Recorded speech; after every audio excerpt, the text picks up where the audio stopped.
हा सर. अ, सर तुम्हाला नमस्कार. आज जेमिनी बरं. क्लास आहे. तर निसर्ग जसा अपेक्षा स्वार्थ न ठेवता सर्व काही देत असतो, तशाच प्रकारे तुम्ही कोणतीही अपेक्षा स्वार्थ न ठेवता तुमच्याकडील जे काही ज्ञान आहे ते सर्व वाटून टाकत आहात. त्याबद्दल आम्ही आमच्या सर्वांतर्फे तुम्हाला धन्यवाद. आणि तसंच जेमिनी मध्ये आतापर्यंत शिकवल्याप्रमाणे तुम्ही आरूढ लग्न काढायला शिकवलं, दृष्टी शिकवली, चरराशीवर चर राशीची, तसंच द्विस्वभाव राशीवर द्विस्वभाव राशीची दृष्टी असते. महादशा लग्न हे भाग्यस्थान असं बघावं. याप्रमाणे तुम्ही आतापर्यंत शिकवलंय. आता पुढची आम्हाला शिकण्याची अगदी आतुरतेने आम्ही वाट पाहत आहोत. तर तुम्हाला मी विनंती करते सर, तुम्ही सुरुवात करावी. धन्यवाद मॅडम, स्वागत आहे तुमचं. अ, नमस्कार सगळ्यांना. तर सगळ्यांचं स्वागत आहे. आपले सगळे जे काही सभासद आहेत, एकदा तुम्हाला थोडीशी सूचना देतो स्वागत करण्यापूर्वी. जे लोक रेग्युलर येत नसतील ना, त्यांनी काही येऊ नये. कारण का की हा क्लासला यायचं, त्या क्लासला यायचं नाही. तर कृपया असं करू नका. नाही तर मग मी परत दुसऱ्या काही नवीन क्लास चालू करेल, त्याला घेणार नाही. तर एनिवे, सगळ्यांचं स्वागत आहे. त्याच्यामध्ये आपल्याला आपले जे प्रमुख आहेत, दळवी साहेब आहेत, मुकेश भाऊ आहेत, चव्हाण मॅडम यांचं स्वागत केलेलं आहे, त्यांचं सुद्धा स्वागत आहे. कुबल मॅडम आहेत, हळदणकर मॅडम आहेत, देशमुख मॅडम आहेत. सर्व आदरणीय मंडळींचं स्वागत आहे. आज आपण पार्ट 2 घेणार आहोत. तर पहिलं एक पार्ट जे आहे ते आपण शिकलो, तो पुन्हा तो पार्ट आपल्याला बघायचा आहे की सगळ्यांना ते जमेल का, जमलंय का नाही जमलंय, त्याच्यामध्ये काही शंका आहे. तर अशा वेळेला तुम्हाला त्या ठिकाणी काही गोष्टींची अडचण असेल तर निश्चित विचारा. आता ह्याच्या पुढचं जे जेमिनी जे आहे ते अतिशय महत्वाचं आहे आणि त्याच्यावरून बऱ्याचशा गोष्टी आपल्याला पाहायला मिळतील आणि एक युनिक पद्धती आहे. मुळामध्ये जेमिनीमध्ये काही जो काही भाग आहे तो त्या ह्याच्यातून अनेक ऋषींनी मिळून तयार केलेला आहे. तर जैमिनी यांनी बऱ्याचशा गोष्टी शोधून काढून नंतर त्याची रचना केलेली आहे. तर त्यांची सूत्र आहेत ते. आता ह्या सूत्राच्या अनुसरून जातकाला आपण कसा फलादेश द्यायचा, तर आपण हे तर बघतो की आरूढ लग्न. आता आरूढ लग्नाच्या पलीकडेही आणखी काही फलादेश आहेत. तर ते फलादेश घ्यायचे आहेत. तर त्यावेळेला त्या फलादेशामधून खरोखर कशा कशा गोष्टींनी आपल्याला त्याची निवड करायची असते किंवा प्रोसेसिंग जे असतं ते फार महत्वाचं आहे. त्या जेमिनीमध्ये प्रोसेसिंग फार महत्वाचं आहे. त्याच्यामधून अनेक गोष्टींचा उलगडा कसा करायचा याबाबत आपल्याला आजचं शिकायचं आहे. तर ज्या कोणाला प्रश्न विचारायचे असतील किंवा काही कोणाला कळले नसेल तर ते सुद्धा काही हरकत नाही, आपल्याला चांगल्यापैकी शिकायचं आहे. पुन्हा एकदा मी विनंती करतो की जे लोक रेग्युलर नसतील त्यांनी कृपया आत्ताच क्लास सोडावा. म्हणजे काय आहे की तुम्हाला पुढच्या वेळेला फक्त तुमच्या स्वतःच्या मनाचं जे काय असेल ते त्याला तुम्हाला यायचं असतं, तर तसं करू नका. कारण शेवटी विद्या आहे. आणि त्याच्यामध्ये दुसरा भाग असा आहे की काही लोक जे काही फितूर असतात किंवा जाऊन इकडचं तिकडे तिकडचं तिकडे करणार आहे, तर कृपया त्यांनी तसं करू नये. क्लासला यावं, काय हरकत नाही, पण इकडची खबर तिकडे तिकडची खबर इकडे असं करू नये. व्यवस्थित म्हणून मी आज लिहिलं होतं की वेळेवरती उपस्थित राहा. एनिवे, आता आपल्याला पहिल्यांदा तुम्हाला आता कल्पना आहे, सगळेजण हुशार आहेत की आपल्याला लग्न मांडल्यानंतर त्याचे जे स्पष्ट ग्रह करायचे असतात त्या स्पष्ट ग्रहामध्ये आपल्याला आत्माकारक ग्रह, अमात्यकारक, भ्राताकारक, त्याच्यानंतर पिता मातृकारक, पितृकारक आणि संततीकारक, म्हणजे त्याच्यानंतर ज्ञातिकारक आणि मग दाराकारक. त्याच्यामध्ये तुम्हाला सगळी कोष्टकं जी असतील, मला असं वाटतं 90% लोकांनी कोष्टकं तयार करून तिथे कुंडली मांडून पण झाली असेल. तर त्या ह्याच्यामध्ये कुंडली लावा, फटाफट लोक उत्तर देतील बघा. मुकेश भाऊ, मुख्य कुंडली लावा. तर त्याच्यावरती आपल्याला हे करायचंय. आता ही तारीख आहे 7/2/1964, संध्याकाळी 6:05 जन्म आहे. मुंबईतला जातक स्त्री आहे, हे लक्षात ठेवावं. स्त्री जातक आहे का पुरुष जातक आहे याच्यावरती लक्ष केंद्रित करावं. आता नंतर दुसरी कुंडली जी आहे ती कुंडली बघा, त्या ठिकाणी आपल्याला दिसेल की कर्क लग्न आहे. कळलं का? तर त्या कर्क लग्नावरती जातकाचं भविष्य कसं कथन करायचं आणि त्याच्यामध्ये परिवर्तन करायचं. ज्या वेळेला आपल्याला आणखी एखादा मुद्दा शिकायचा आहे त्यावेळेला पुन्हा ही कुंडली कशी वापरायची, तर ही कुंडलीवरूनच बाकीच्या सगळ्या गोष्टी, अन्य जी पदं वगैरे काढायचा भाग जो आहे तो आज घेणार आहे. तर त्याच्यातून तुम्हाला त्याच्याबद्दल माहिती मिळेल. मुकेश भाऊ, तुम्हाला आता कोणी फोन केला, चव्हाण मॅडम कोणी फोन केला तर त्याला फोन उचलू नका आणि इथे लिंक काही चालू करू नका. होय जे सर. आहेत ते. ओके. तर आपण वेळ देतो 7:30च्या नंतर 7:40ला क्लास चालू करतो. तर हा तर बोला. जरा त्या अंजली दामलेला घ्या ना, आता मला ते 4 फोन दिवस करून सांगितलं होतं. मला वाटलंच कोणतरी असेल. तर ठीक आहे, फोन करतो. जरा थोडं 5 मिनिटं ओपन करा. नाही नाही, त्या असं हे नाही, त्या लोकांचं काय, हो आपण एवढं काय विषय राहून जातो मॅडम. उघडं करायचा भाग नाहीये, विषय राहून जातो. कारण मग शेवटी मग वेळ लागतो. बघा आल्या का त्या, परत लॉक करणार आहे मी. बरं, तोपर्यंत विमला दामलेचे काय, विमला दामा. ह्या नाही सर त्या. नाही नाही नाही, विमला घेऊ नका. हे ठीक आहे, घेऊया. दामले नाही आल्या, काही वेळ फुकट जातो, त्याच्यामध्ये काही शिकायला मिळत नाही. मॅडम त्या आल्या काय नाहीये? हा आले, चला.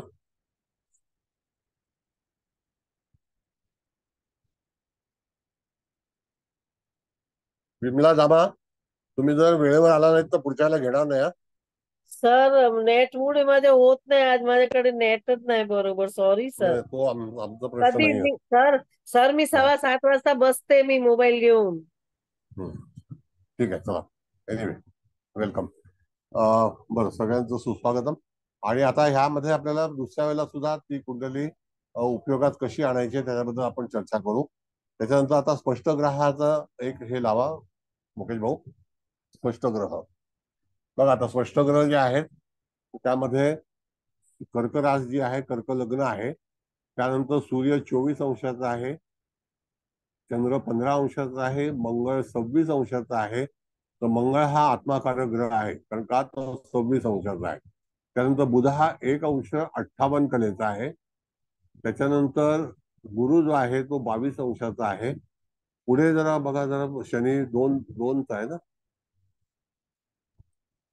1 अंश 18 कला आहे. 1:18. शुक्र 2:38.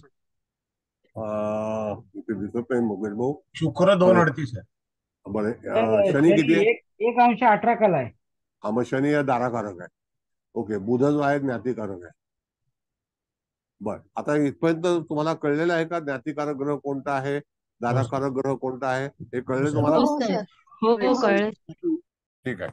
मग आता फलादेश जेव्हा आपल्याला करायचा असतो तर त्यावेळेला फलादेशामध्ये पहिल्यांदा आत्माकारक ग्रह विचारात घ्यायचा असतो, हा नियम आहे. आता आत्माकारक ग्रह हा कोण आहे हे पहिल्यांदा आपल्याला ठरवायचं आहे. तर त्या ठिकाणी आत्माकारक ग्रह मंगळ आहे का? बघा. हो सर. हो सर. मग आत्माकारक ग्रह, हा बोला बोला बोला, हरकत नाही, नो प्रॉब्लेम. मंगळ आहे.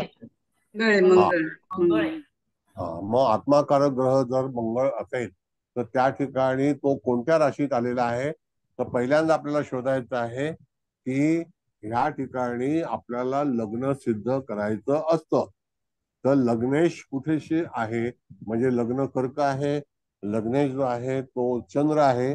मग तो चंद्र 5व्या स्थानामध्ये आहे. 5व्या स्थानापासून 5वं स्थान जे आहे ते मीन राशी आहे. कळलं का? म्हणजे जैमिनी पद्धतीमध्ये जातकाचं जे लग्न आहे ते मीन आलेलं आहे, हे नक्की झालं. बरोबर आहे? हो सर. हा, बरं. दुसरा एक मुद्दा तुमच्या समोर आणतो.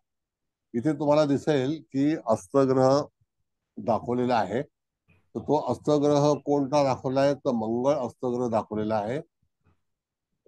सूर्य हा त्याच्या सोबत अंशात्मक आहे आणि शनी सुद्धा अस्त दाखवलेला आहे, कारण तो 1 अंशाचा आहे. कळलं का? आता जो अस्तग्रह असतो याच्यामध्ये ह्याचा विचार केलेला नाही, पण तरी सुद्धा मी तुम्हाला एक माहिती देतो.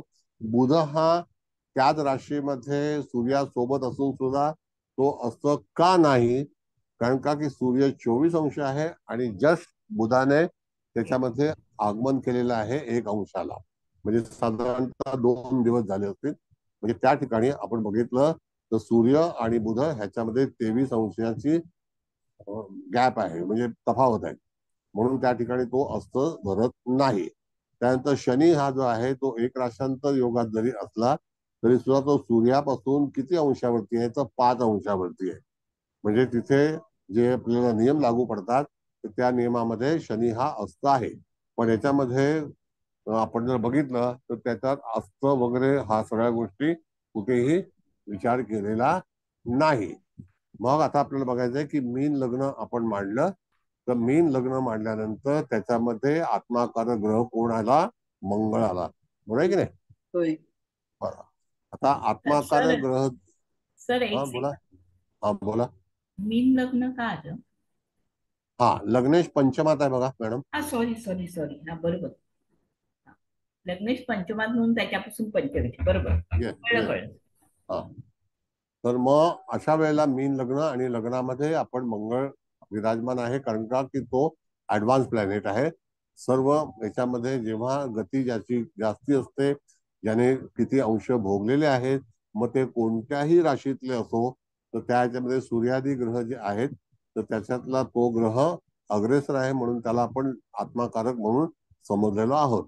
मग आता त्या आत्माकारक ग्रहानंतर आपल्याला बघायचं आहे की दुसरा ग्रह जो आहे तो त्या ठिकाणी कोणता आहे? सूर्य आहे का? सूर्य आहे. होय होय. सूर्य सूर्य आहे. हो सर. सूर्य अमात्यकारक ग्रह कोण आला? तर सूर्य आला, बरोबर आहे. त्याच्यानंतर 22 अंशाला गुरु आहे का? हो सर. हो. नंतर म्हणजे चंद्र. म्हणजे भ्राताकारक जो ग्रह आहे तो गुरु आहे, है ना? त्यानंतर चंद्र जो हो आहे सर. हा चतुर्थ स्थानामध्ये मातृकारक पितृकारक आला. म्हणजे ह्याचा अर्थ तो स्थानबली सुद्धा आहे, कारक ग्रह सुद्धा आहे, म्हणजे मातेचा कारक आहे म्हणून. कळलं का? शुक्र जो आहे तो त्या ठिकाणी शुक्र आणि शनीमध्ये 1 अंशाची तफावत आहे. मग आता आपण कुठला ग्रह पाहायचा? बुध, शुक्र आणि शनी हे जवळपास एका रांगेत आहेत. तर त्या एका रांगेत असताना तुम्हाला 2 अंशाचा शुक्र हा पंचम स्थानामध्ये येईल का? बघा. हो सर. हो. मग तो बरोबर. मग पुत्र पौत्रादी ज्ञानम म्हणून त्याचा विचार आपण केलेला आहे. त्यानंतर पुढे गेल्यानंतर तिथे शुक्र आणि शनी हे सुद्धा 1 अंशाच्या याच्यामध्ये आहेत. तर त्या ठिकाणी बुध जो आहे तो बुध हा कुठल्या ह्याच्यामध्ये गेला? ज्ञातिकारक मध्ये गेले. ज्ञातिकारक मध्ये गेला. आणि शनी जो आहे तो दाराकारक मध्ये गेला, बरोबर आहे. हो सर. राहू केतू याच्यामध्ये आपण धरत नाही, तर त्याकरता त्या ठिकाणी राहू केतूचा विचार केलेला नाही, म्हणून तुम्ही त्या राहूचा विचार, कारण का ते एकाच अंशावरती नेहमी असतात, तर त्याची मांडणी कशी करायची, तर तो मुद्दा तसा आहे. आणि जर समजा राहू जर याच्यामध्ये घेतला तर दाराकारक ग्रह, दाराकारक स्थान हे अष्टमात जातं, ते इथे लागू पडत नाही. हे सगळे विचार तुम्हाला लक्षात ठेवणं गरजेचं आहे. कळलं का? ओके, बर. आता लग्न मंगळाचं असल्यामुळे जातक हा कसं जीवन जगेल, तर जातक हा स्वतःच्या याच्यामध्ये, जसं मंगळ हा जर समजा आत्माकारक ग्रह आला तो हम करे सो कायदा, कधी कधी जातकाच्या जीवनामध्ये कोणत्या क्षेत्राशी निगडीत त्याचा संबंध येतो, त्याचं कार्य असतं, त्याला सतत काम करावं लागेल का लागणार नाही, कुठले कुठले प्रश्न येतील, तर ही कुंडली जी आहे ही एका स्त्रीची आहे, पण तरी सुद्धा त्या व्यक्तीला त्या व्यक्तीच्या जीवनामध्ये सतत कार्यरत राहावं लागलं, अतिशय उच्च पदावरती जाण्यासाठी प्रयत्न केला आणि तिने मिळवलं. अशा तऱ्हेची ही कुंडली आहे. कळलं का? आणि त्या ह्याच्यामध्ये आता 64 सालचा जन्म आहे. आता हे जातक स्वतः रिटायर आहे, म्हणजे त्या ठिकाणी तिथे कुठल्याही कार्यामध्ये काम करत नाही. आता आणखी एक गोष्ट तुम्हाला सांगतो की या वेळेला बघा, नियम सगळे लक्षात ठेवा, कारण का की तुम्ही उत्तम ज्योतिषी झालेला आहात. तर आता गुरु जो आहे तो वृषभ राशीमध्ये मे महिन्यामध्ये येणार, आणि शनी सुद्धा कुंभ राशीमध्ये असेल, म्हणजे आहे. तर हा जो केंद्रयोग आहे, हा केंद्रयोग 60 वर्षानंतर होणार आहे. ह्याच्या अगोदर म्हणजे 1964 साली वृषभेला गुरु आणि कुंभेला शनी. तर कुंभेला शनी असल्यानंतर दुसरा कुंभेला शनी 1994 साली सुद्धा होता. तर 1994 साली गुरु कुठे होता याचा शोध घ्यायचा. मॅडम बघा 94 साली गुरु कुठे होता श्रवण मॅडम? 94 सुळेत सुळेत. सुळेत होता. म्हणजे तो केंद्रयोग नाही ना? नाही ना. हा, म्हणजे हा जो तुम्हाला मी आता सांगितला तो केंद्रयोग पारंपरिक निर्यन मध्ये 60 वर्षानंतर होणार आहे, अजून झालेला नाही. आणि तो कधी झाला होता तर साधारणतः ऑगस्ट महिन्यामध्ये तो केंद्रयोग झाला होता. शनी कुंभेला आणि वृषभेला गुरु. 1964 साल ऑगस्ट महिना सांगतो तुम्हाला. तो जरा चेक करा बघा, आहे का हो बरोबर? आहे. आहे ना? आहे. हा, मग त्यावेळेला रवी जो आहे तो कर्केला आणि सिंहेला दोन्ही याच्यामध्ये ऑगस्ट महिन्यामध्ये होता. कळलं? त्याच्यावरती सुद्धा फलादेश आहे. बरं ठीक आहे. एनिवे, आता ही कुंडली आपण बनवली. आपण पहिल्यांदा कारक ग्रह कुठला बघितला तर त्याला कारक ग्रह असं संबोधलेला आहे, तो मंगळ आहे. आणि तो मंगळ जो कारक ग्रह आहे तो त्या ठिकाणी जेमिनीमध्ये अतिशय हिमतीने जेव्हा जातकाचा मंगळासारखा ग्रह हा त्या ठिकाणी येईल त्यावेळेला जातकाच्या जीवनामध्ये जे काही फलादेश मिळणार आहेत तर ते चांगले फलादेश, संघर्षमय फलादेश हे कोणाकडून प्राप्त होतील तर त्या ठिकाणी मंगळाकडून.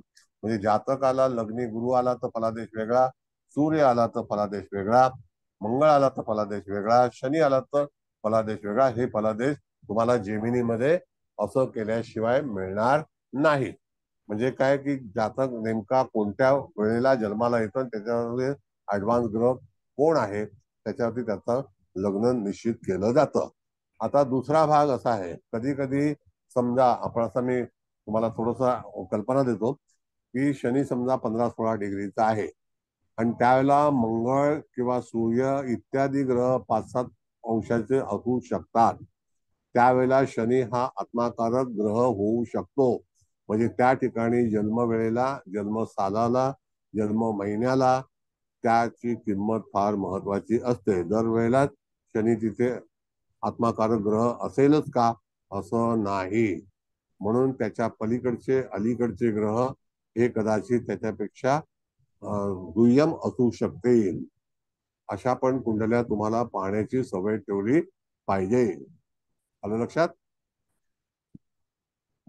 कळलं का? हो. हा, बरं. आता राहिला भाग तुम्हाला मंगळाचा कळला की जातक हा कशा परिस्थितीमध्ये कार्यरत होईल, कसं असेल त्याचं जीवन. तर त्याचं जीवन जे आहे ते मंगळाच्या अखत्यारीत असेल असं आपल्याला सांगायचं आहे. तुम्हाला अडचण असेल तर विचारायचं, काय हरकत नाही, काय घाबरू नका. त्यानंतर आपण जर बघितलं तर पुढे जाऊन त्या ठिकाणी दुसरा प्रधान ग्रह जो आहे जो अमात्यकारक ज्याला आपण म्हणतो, तर अमात्यकारक ग्रह जो आहे तो कोण आहे तर त्या ठिकाणी आपण बघितलं तर तुम्ही सूर्य आहे का? होय. हा, मग आता विचार करा की आकाशामध्ये जे काही ऑर्बिट आहे, मंडळ आहे, मग त्यामध्ये मंडळामध्ये सूर्य हा अमात्यकारक झालेला आहे. म्हणजे त्या ठिकाणी जातकाच्या जीवनातील एंटायर कुटुंब किंवा तत्सम ते जे अमात्य म्हणजे तो प्रधान असणारं स्थान आहे. म्हणजे त्याचं जे कर्तृत्व आहे ते निश्चित जातकाच्या जीवनामध्ये जबाबदारी. आणि सूर्यासारखा ग्रह जर धनस्थानामध्ये आणि तो अमात्यकारक असेल त्यावेळेला तो ग्रह जातकाच्या जीवनामध्ये अतिशय कुटुंबाचं लौकिक पुढे करणारा असेल असं आपल्याला फलादेश करायचा आहे, करायचा असतो. तर त्यामध्ये सूर्य हा धनस्थानामध्ये फक्त धन नाही तर जमिनीमध्ये इत्यादी ज्या सगळ्या गोष्टी आहेत त्याचं सुद्धा पूर्ती करणारा प्रधान ग्रह म्हणून सांगितलेला आहे. आणि अशा वेळेला रचनेमध्ये लग्न मंगळ आहे, धनस्थान हे सूर्याकडे आहे, तृतीय स्थान हे भावंडांचं आहे. तर ह्या जातकाच्या जीवनामध्ये भावंड एक प्रमुख म्हणजे गुरु जो आहे तर त्या गुरुला ते स्थान मिळालेलं आहे. म्हणजे ते तृतीय स्थान आहे. तर ह्या तृतीय स्थानामध्ये तो मंगळपेक्षाही वरचढ आहे.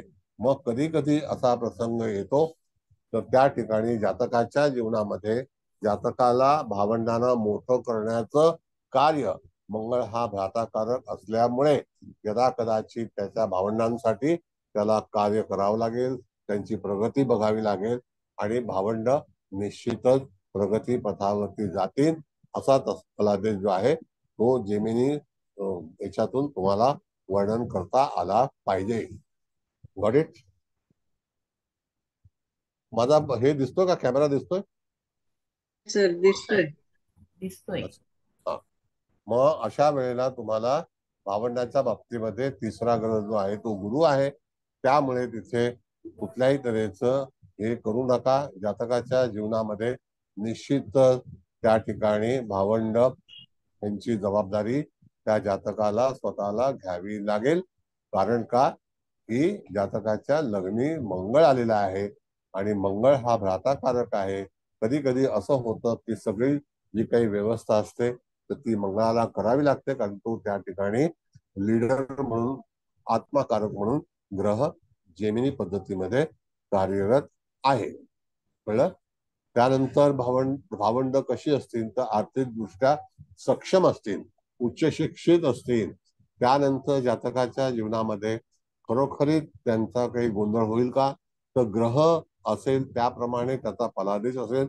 जर समजा यदा कदाचित जातकाच्या जीवनामध्ये जर तृतीय स्थानामध्ये शनीसारखा ग्रह आला असता तर त्यावेळेला तुम्हाला असं करता आलं असतं की तुम्हाला भावंडांच्या पासून तुम्हाला सहमती मिळणार नाही, कष्ट निर्माण होतील, संकटे भावंड निर्माण करतात.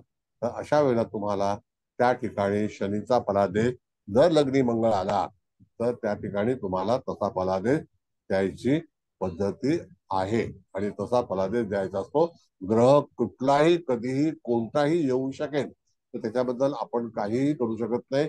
ज्या वेळेला आकाशातली ग्रहस्थिती कशी असेल त्यावरती जेमिनीचा पूर्णपणे फलादेश अवलंबून आहे.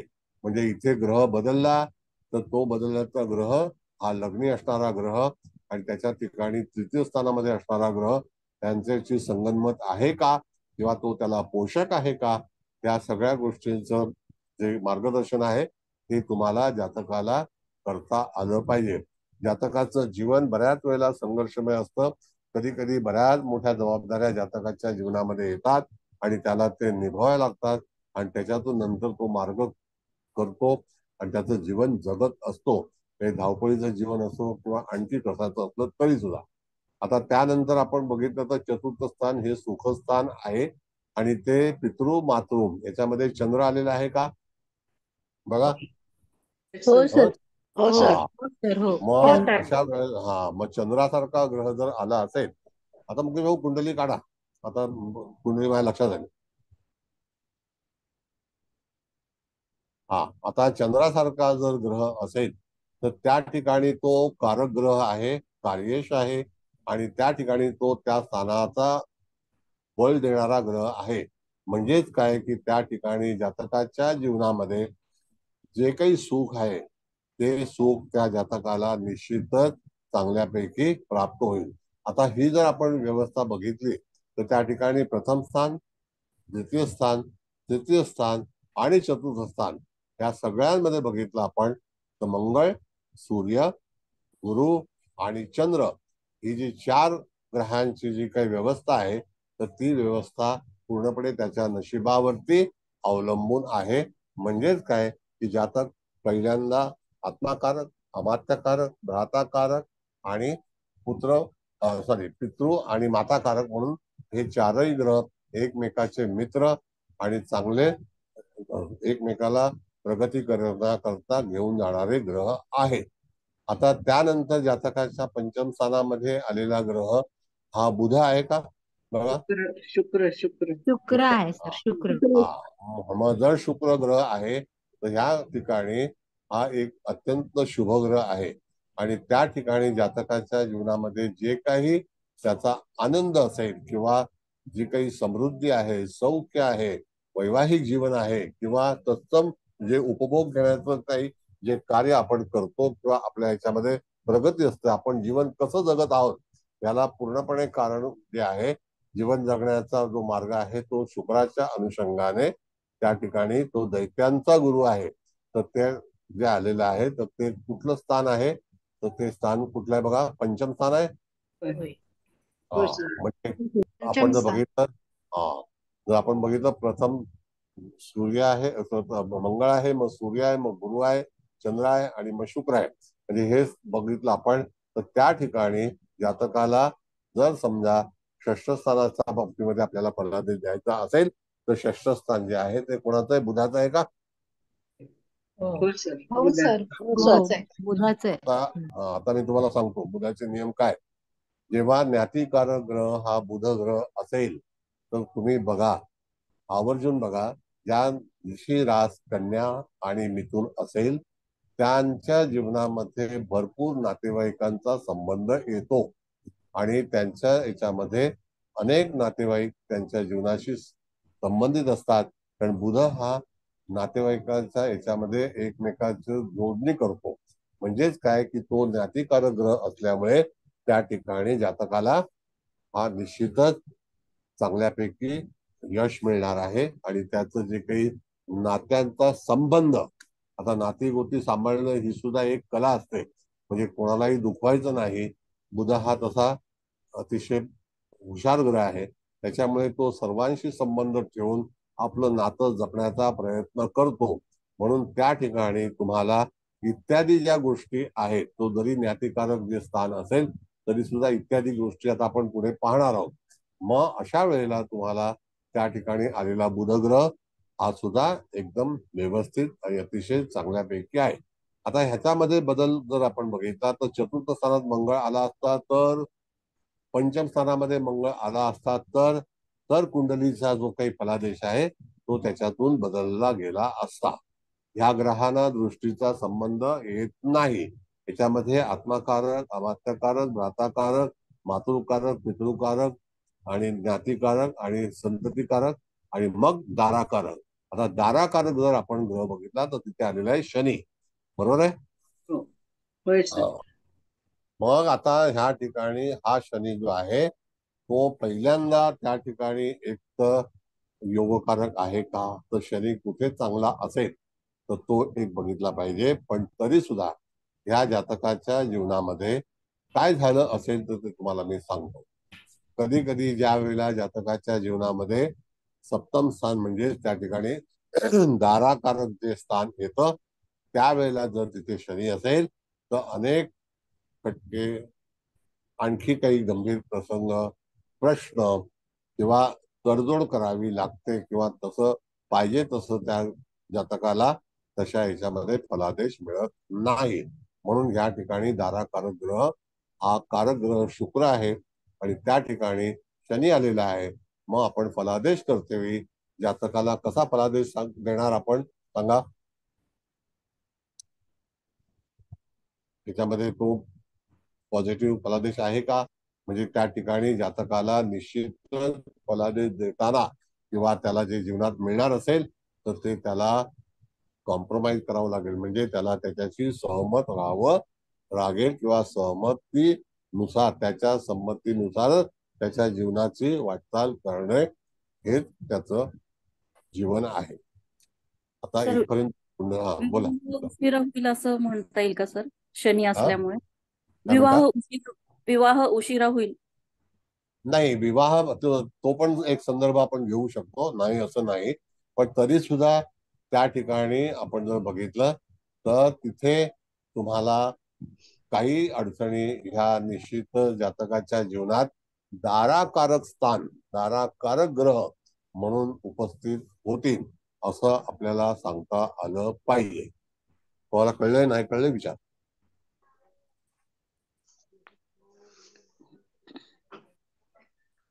म्हणजे सर हा इथे शनी संसारासाठी तितकासा इच्छुक नाही असा अर्थ काढता येईल का?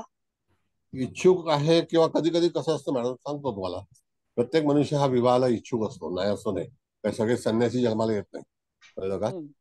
जन्मता संन्यासी नसतात, नंतर ते संन्यास घेतात कंटाळून. जेवढे लोक बघितले ना संन्यासी ते काय ब्रह्मचारी नव्हते, कळलं ना. ते नंतर मग संन्यासी झाले. तर असं असतं मॅडम की ह्या जीवनामध्ये कुठले कुठले प्रसंग, त्या प्रसंगाला सामोरं जावं लागेल, हे जे जेमिनीची पद्धतीमध्ये तुम्हाला तसं हे करतात. म्हणजे त्या ठिकाणी तुमच्या म्हणण्याप्रमाणे जातकाला त्या वैवाहिक जीवनासंदर्भामध्ये जास्ती अपेक्षा करता येणार नाहीत आणि किंवा तो अपेक्षित राहू शकणार नाही. आता याच्यामध्ये तुम्हाला फलादेश हा जो सांगितला तर निश्चितच या व्यक्तीच्या जीवनामध्ये घटना घडलेल्या आहेत की जेणेकरून सगळं काही आहे, इंटेलिजंट आहे, हुशार आहे, सगळं आहे, आणि त्या ठिकाणी एवढं असून सुद्धा जातकाच्या जीवनात काही गोष्टींचा अभाव आहे. आता तो समजून जायचा. बोला बोला बोला, विचारा काय आलं. हॅलो सर, म्हणजे बोला. सप्तमेश अष्टमात आहे, त्यामुळे मॅरेज लाईफ डिस्टर्ब असेल असं म्हणता येईल. आणि त्याशिवाय आपण सूर्य मंगळ पण आहेत ना सप्तमात. नाही नाही, ऐका ऐका, भाग असा आहे मॅडम की आपण जी कुंडली बनवली तर ती ते तर आपण आहे. पण त्यांनी पहिला पारंपरिक आपल्या टीव्हीचं. दाराकारक ग्रह हा शनी आलेला आहे, तो तुम्ही टाळू शकत नाही, नॉट अवॉइड, तो तिथे आलेलाच आहे. पण जी काही निर्यन कुंडली जी आहे त्या निर्यन कुंडलीमध्ये शनी जो आहे तो अष्टमात गेलेला आहे, तो सप्तमेश आहे. सप्तमात सुद्धा 3 ग्रह आहेत, आहे रवी आहे, मंगळ आहे. म्हणजे त्या ठिकाणी मूळ कुंडली जेव्हा पाहतो त्यावेळेला सुद्धा त्या ठिकाणी आंदोलनं ही निश्चित ठरलेली आहेत. आता जेमिनीच्या पद्धतीमध्ये जर समजा या ठिकाणी शुक्रासारखा ग्रह आला असता असं आपण समजायला हरकत नाही, तर त्या ठिकाणी जातकाच्या जीवनामध्ये यदा कदाचित बदल तुम्हाला पाहायला मिळाला असता की नाही, है ना. म्हणजे तिथे जीवन, आनंदी जीवन असं म्हणजे तिथे तुम्हाला जेव्हा एखादी कुंडली कथन करायची असते त्यावेळेला तुम्हाला हा सगळा जो गाभा आहे त्याचा विचार करणं गरजेचं आहे. आणखी एक तुम्हाला गोष्ट सांगतो, जेमिनी मधला एक पार्ट आहे की जे आपले गणित तज्ञ होते त्यांचा सुद्धा सहभाग याच्यामध्ये, ज्यांचं नाव आर्यभट होतं, कळलं, अतिशय विद्वान ऋषी होते, मग त्यांचा सुद्धा जेमिनी पद्धतीमध्ये सहभाग आहे. त्यांनी सुद्धा बऱ्याचशा गोष्टी अशा सूचित केलेल्या आहेत, कळलं. तर इथे दृष्टी द्विस्वभावला मंगळाची दृष्टी घ्यायची ना? नाही नाही, राशी ते राशी दृष्टी जी आहे ना, आता आपण मग बघितलं तर चर राशीची स्थिर राशीला आणि स्थिर राशीची चर राशीला, त्यानंतर द्विस्वभावीची राशी फक्त द्विस्वभावी राशीला, म्हणजे 3, 6, 9, 12च्या ज्या राशी आहेत त्यांच्या दृष्ट्या ज्या आहेत त्या आपण त्या पर्टिक्युलर दृष्ट्यावरती राशी पाहणार आहे. आता राशी आहे ना, राशींची दृष्टीचं कथन करायचं आपण थोडासा पोर्शन घेऊ, पण तरी सुद्धा मंगळ हा मुळामध्ये आपण जर बघितलं तर त्या ठिकाणी द्विस्वभावी राशीमध्ये कार्यरत आहे आणि तो जेमिनी पद्धतीमध्ये आहे, तर त्याची दृष्टी जी आहे तर ती 3, 6, 9 वरतीच जाणार. 3, 6, 9 वरतीच जाणार. 3 म्हणजे मिथुन, 6 म्हणजे कन्या आणि 9 म्हणजे धनु. कारण का की ती दृष्टी, परत सांगतो मला, धनुमध्ये जर एखादा ग्रह असेल ती आता पुढची स्टेप आहे मॅडम, पुढची स्टेप, तर त्यावेळेला तुम्हाला मग धनु जर आलं असेल मग तिथे मीन, कन्या आणि मिथुन याच्यावरती दृष्टी आहे. पण जर समजा कर्क मध्ये असता तर त्यामध्ये स्थिरला दृष्टी गेली असती, तर स्थिर म्हणजे कुंभ, सिंह आणि वृषभ, कळलं. आपण गेलेला चार्ट मांडला होता ना तो, चव्हाण मॅडम. हो हो सर, हो. मग त्या दृष्टीचा विचार आपण पुढे करणार आहोत. आता हा फलादेश जो आपण आतापर्यंत घेतला तर त्याच्यामध्ये मूळ पत्रिका जी आहे त्याच्यामध्ये 3 ग्रह आहेत. चौथा ग्रह जो अष्टमात आहे, ज्याला सप्तमेश अष्टमात म्हणतो, त्याचा सुद्धा फलादेश तो त्या ठिकाणी मिळेल. पण परिवर्तन जे झालेलं आहे जेमिनीमध्ये, तिथे सुद्धा शनीच हा दाराकारक ग्रह आल्यामुळे त्या ठिकाणी जातकाच्या जीवनामध्ये, वैवाहिक जीवनामध्ये निश्चितच काही प्रश्न उपस्थित होतील. मूळ लग्न जे आहे ते कर्क आहे, त्याचा अधिपती हा पंचम स्थानामध्ये बसलेला आहे, तो सुद्धा वृश्चिकेमध्ये आहे. आणि त्याच्यानंतर आपण जर बघितलं तर जेमिनीचं जे परिवर्तन आहे ते मीन लग्न आलं आणि त्याच्यामध्ये ऍडव्हान्स प्लॅनेट जो होता तो मंगळ आला. म्हणजे कनेक्टिव्हिटी जी आहे ती चंद्र वृश्चिकेला आणि त्याच्यानंतर लग्नात मंगळ. म्हणजे त्याला त्या ठिकाणी कष्ट, आव्हानं, ज्या काही गोष्टी आहेत त्या त्याच्या जीवनामधून सुटलेल्या नाहीत. आलं बरोबर लक्षात? बोला. आता काय मुद्दा सांगितला सर, त्याचं मीन लग्न आहे आणि मीन लग्नाची कनेक्टिव्हिटी 3, 6 आणि 9शी आहे. हो.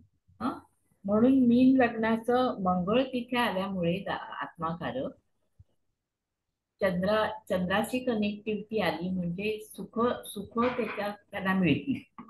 हो ना? नाही, सांगतो.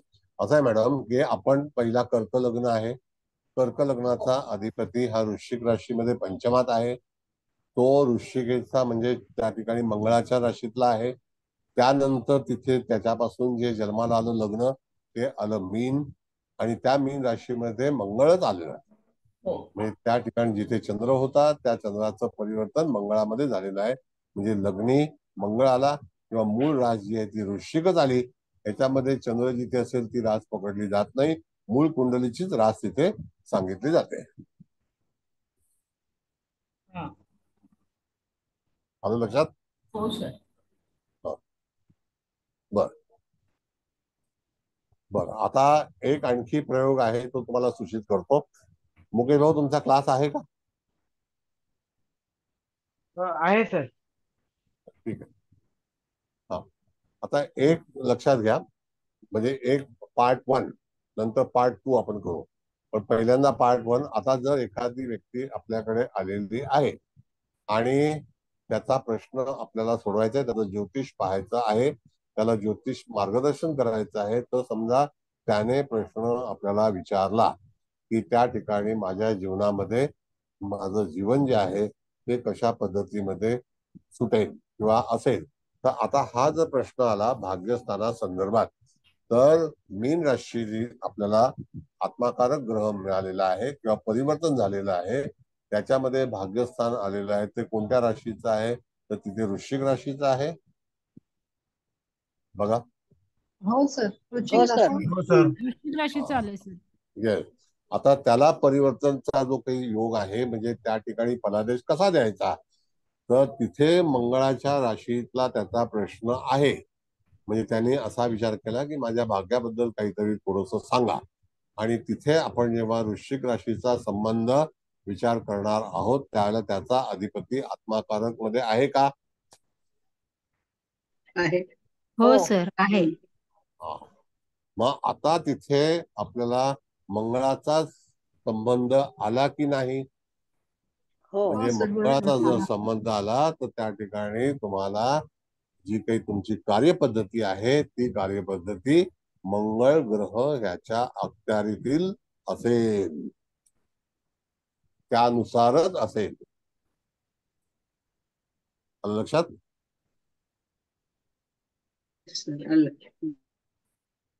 बरोबर आहे? हो सर, आलं लक्षात.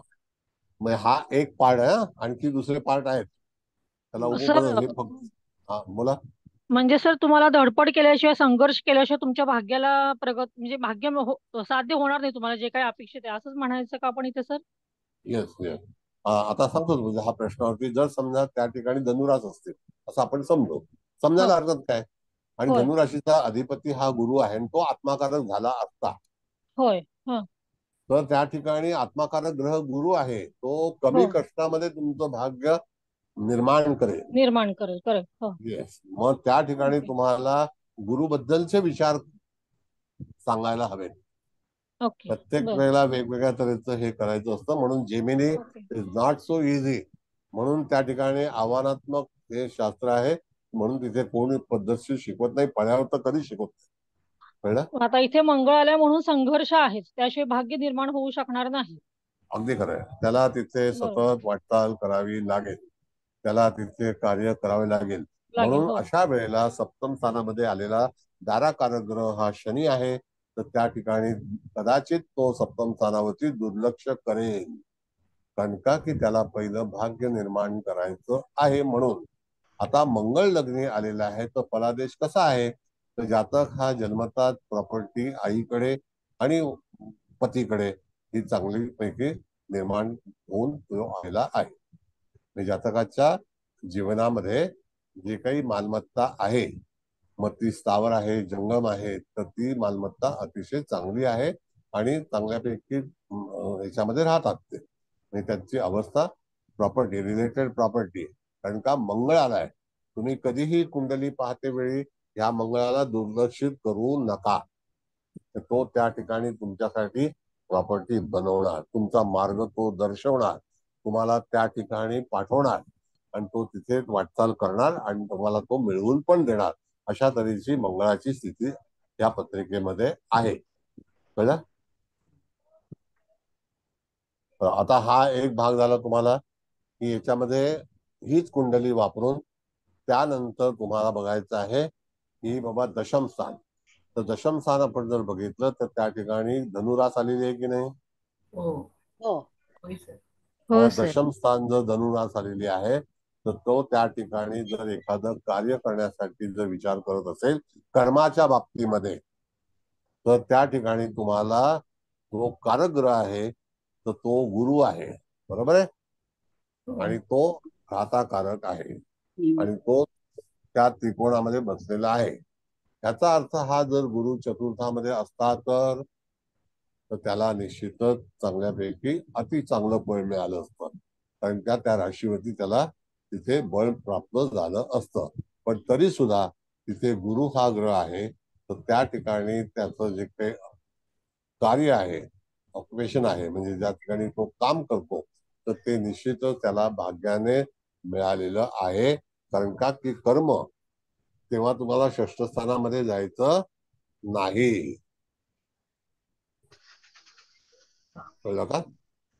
आता ही जी बाकीची स्थानं जी राहिलेली आहेत, किती राहिलेली आहेत? 5 ना? स्थानं किती असतात? 12 नाही का? मग 5 स्थानं राहिलेली आहेत. 8, 9, 10, 11, 12. 8, 9, 10, 11, 12 ही स्थानं राहिलेली आहेत, नाही का? बरं, आता आणखी दुसरा नियम तुम्हाला सांगतो. त्याच्यामध्ये जर समजा तुम्हाला महादशा बघायच्या असतील तर महादशा बघायला आपण गेल्या वेळेला भाग्यस्थानाकडून दशमस्थान पाहिलं होतं, आठवतंय तुम्हाला? हा. आता आणखी एक नियम असा आहे की सव्य अपसव्य. आता जेव्हा अपसव्य असतं आणि सव्य असतं तर त्यावेळेला तुम्हाला आपण त्यावेळेला पाहिल्यानंतर काय केलं, तर तिथे आपण दशम स्थान नवम स्थानातून दशम स्थानामध्ये गेलो, म्हणजे काय केलं, अपसव्याचं दशम स्थान बघितलं. आता सव्याचं बघायचं असेल तर ते क्लॉकवाईज आहे. कुंडली आपली अँटी क्लॉकवाईज चालते, माहिती ना तुम्हाला? आपली कुंडली अँटी क्लॉकवाईज आपण मांडलेली आहे ना. हो सर, हो. Anti clockwise. ही गोष्ट लक्षात ठेवणे. मग अशा वेळेला जर सव्य म्हणून मला जर महादशा पाहायच्या असतील तर त्याला पंचम स्थान आधार घ्यायचा आणि चतुर्थ स्थानापासून सुरुवात करायची. आलं लक्षात? नाही समजलं सर. तर हे मूळ कुंडलीचं बघायचं ना? नाही, जेमिनी कुंडलीचं पण नाही समजलं. जेमिनी असं आहे मॅडम, गेल्या वेळेला आपण असा विचार केला होता की लग्नापासून भाग्यस्थान, तिथून येणारं दुसरं स्थान म्हणजे दशम स्थान, त्याच्यावरती ती जी राशी असेल त्याचा अधिपती जो असेल त्याची महादशा. कळलं? ते झालं अपसव्य. आता सव्य जो आहे ते क्लॉकवाईज आहे, तर ते पंचम स्थान पासून ते चतुर्थ स्थान. मग पंचम स्थान हे जे आहे तर लग्नापासून पंचम स्थान पाहायचं आणि त्याच्या ती जी राशी जी असेल तर त्याच्यामध्ये तुमच्या मताप्रमाणे, आता समजा मीन लग्न आलेलं आहे तर पंचमात येणारी रास कोणती आहे? कर्क आहे की नाही? कर्क. मग चतुर्थामध्ये येणारी रास कोणती आहे? मिथून. मिथून. मिथून. मिथून. मग सव्याची जर तुम्हाला हे बघायची असेल तर ती मिथुन राशीची पाहायची असते. अच्छा. कारण का आपण क्लॉकवाईज जाणार आहोत आणि हा. आपली मूळ कुंडली अँटी क्लॉकवाईज आहे. म्हणजे हो तुम्हाला हो. कुठली पद्धती हवी असेल किंवा हम्म. तुम्हाला इच्छा असेल त्याप्रमाणे तुम्ही त्याचं वळण घेऊ शकता. It is permitted. म्हणजे सर मिथुनेकडून वृषभ, मेष, मग ते ऋषभ. मीन असं असं जायचं. येस, ते क्लॉकवाईज आहे. हा, आलं आपण लक्षात. कुंडली इथे बनवतो बोला. तर इथे अपसव्य क्रमामध्ये म्हणजे चतुर्थ स्थानाची पहिली महादशा येईल ना मग काय म्हणलं आता ऐका, सव्य म्हणजे पंचम स्थान, अपसव्य सव्यमध्ये पंचम स्थान. Okay okay. मी उलट बोलते ना. म्हणजे अपसव्य आपण सव्य क्रमामध्ये म्हणजे चतुर्थ स्थानाची पहिली महादशा येईल. राईट ना? हा, कळलं. बरोबर आहे. ठीक आहे, आलं लक्षात.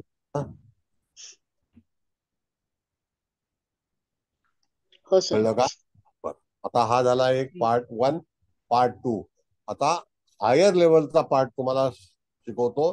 तो थोडासा व्यवस्थित शांतपणे विचार करा, विचारा आणि त्याच्यावरती आपण फलित तयार करू. आता एखाद्या मूळ कुंडलीमध्ये आपल्याला पुन्हा जायचं आहे. मुकेश भाऊ, मूळ कुंडली पुन्हा लावा. मूळ कुंडली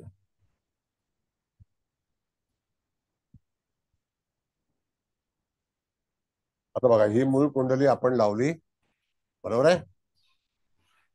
बरं, आता कोणीतरी एखादा प्रश्न 12 स्थानामधून कुठलाही प्रश्न विचारावा.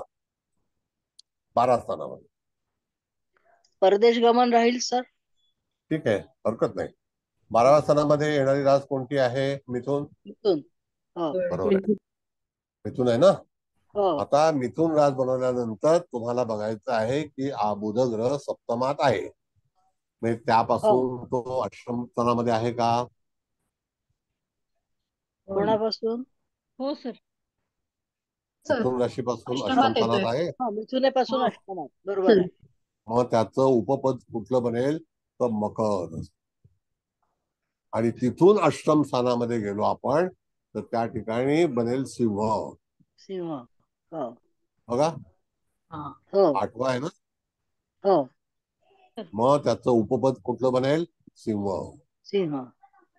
मग त्या ठिकाणी तुम्हाला पुन्हा तिथे आत्माकारक ग्रह तुम्ही परदेश गमनासाठी 12व्या स्थानात संदर्भामध्ये विचारलेलं आहे. म्हणून त्या ठिकाणी तुम्हाला सिंह लग्नाची कुंडली मांडून त्या सिंह लग्नावरती मंगळ ग्रहालाच प्राधान्य द्यायचं आहे. कारण का की तो त्या ठिकाणी आत्मा काढा, मुकेश कुंडली काढा. कारण त्या ठिकाणी तो मूळ कुंडलीमध्ये आत्माकारकच ग्रह आहे. हो, बरोबर आहे सर. बरोबर आहे ना. म्हणजे सिंह लग्नाला मंगळ राहील आहे लग्नामध्ये. हा, प्रश्न नाही. बरोबर आहे ना. येस. मग आता अशा वेळेला तुम्हाला हा मंगळ तिथे आला, पण तो त्या ह्याच्यामध्ये सिंह राशीतला आला. आता तो जर सिंह राशीचा, आता पहिली गोष्ट सिंह राशीची निवड कशी केली? तर तुमचा प्रश्न मिथुन राशीच्या संदर्भात होता. हो. मग मिथुन राशीचा अधिपती हा सप्तमात म्हणजे तिथून तो अष्टम 8व्या स्थानामध्ये होता. आणि तो तिथून 8व्या स्थानामध्ये असल्यामुळे तुम्हाला परत 8 स्थानं पुढे जायला पाहिजे. आणि त्यावेळेला तुम्हाला आत्माकारक राशी आणि आत्माकारक ग्रह याच्यामध्ये आलेली राशी ही स्थिर आहे आणि तिथे मंगळ ग्रह लिहिलेला आहे. आणि त्या ठिकाणी जातकाच्या नशिबामध्ये जी स्थिरता असेल ती स्थिरता त्याला परदेश गमनामध्ये गेलात तर त्याच्यावरून पुन्हा तसंच करायचं असतं की त्याच्यामध्ये अमात्यकारक ग्रह कोण आहे? तो सूर्य आहे. घाताकारक ग्रह कोण आहे? गुरु आहे. मग आता जर परदेशामध्ये मी गेलो तर त्यावेळेला परदेशाचं जे लग्न आहे आणि प्रश्न तुमचा परदेशात किंवा 12व्या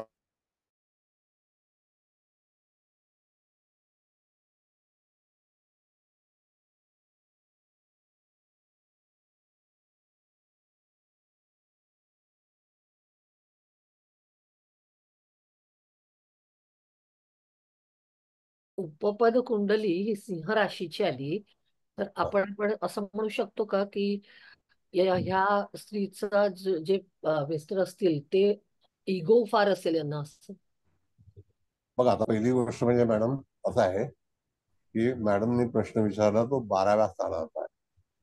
नाही नाही, उपपदावरनं आपण जोडीदार बघतो म्हणून मी म्हणते. नाही नाही, जोडीदारचा काय संबंध आला नाही. जोडीदाराचं वर्णन असतं ना उपपदावरनं. नाही नाही, एक मिनिट. कसं काय आलं मला सांगा जरा. उपपदावरनं आपण जोडीदाराचं वर्णन करतो ना. अहो आता आपण पहिला दाराकारक म्हणून केलेलंच आहे ना. ठीक आहे, माझं काहीतरी कन्फ्युजन असेल. मी नाही बघते. उपपद एक minute I will clear it. मला स्पष्टीकरण देणं माझं काम आहे. आता जर समजा एखाद्या व्यक्तीने चतुर्थ स्थानाचा प्रश्न विचारला असता तेव्हा मूळ कुंडलीचाच आधार घेतला असता. चतुर्थ स्थानामध्ये मूळ कुंडलीमध्ये येणारी रास कोणती आहे? तूळ आहे, बरोबर आहे. तर त्याच्यामध्ये तिथे जर शुक्र पाहिला आपण तो पंचमात येतो की नाही. पण तरी सुद्धा तूळ राशीचा अधिपती मूळ कुंडलीमध्ये कुठे आहे? भाग्यात आहे. म्हणजे याचा अर्थ चतुर्थापासून ते 5वं स्थान आहे का 6वं आहे? 6वं आहे. 6वं आहे सर. मग तिथून 6 स्थानं पुढे गेल्यानंतर बघा. अच्छा, म्हणजे पद कुंडली कळलं. प्रत्येक पदाची कुंडली तुम्ही आता 12व्या स्थानाची पद कुंडली मांडली. मग त्याच्यामध्ये जोडीदाराचा काय संबंध आला? नाही ठीक आहे, त्या प्रश्नानुसार मांडली तुम्ही, आलं लक्षात. त्यानुसारच आहे. आता चतुर्थ स्थान सांगितलं तुम्हाला मी. चतुर्थ स्थानामध्ये जर समजा मालमत्ता मला मिळेल का, म्हणजे सुखाचा विचार करायचा असेल तर A4 मांडायची आपण. म्हणजे परत सांगतो, व्यवस्थित ऐकून घ्या. तुम्ही जरी कोणाकडे हे शिकला असाल, मला काय त्याची हरकत नाहीये. नाही शिकले नाही, मी वाचलंच आहे. मी शिकले नाही कोणाकडे. ठीक आहे, सांगतो. मूळ कुंडलीमध्ये चतुर्थ स्थाना बरोबर आहे. त्यात तूळ अधिपती शुक्र हा कोणत्या स्थानात आहे? तर 6व्या स्थानात आहे. त्याच्यावरून जर 6वं स्थान पाहायचं म्हणजे तिथून तो भाग्यस्थानात आहे, म्हणजे 6व्या स्थानात आहे. तर त्या भाग्यस्थानापासून जर 6वं स्थान पाहिलं तर धनस्थान येतं की नाही? मग ते कुठलं आलं धनस्थान? तर सिंह आलं की नाही? नाही का? मग सिंह राशीमध्येच लग्न मांडल्यानंतर परत आत्माकारक ग्रह कोण आला? मंगळ झाला ना. मंगळ.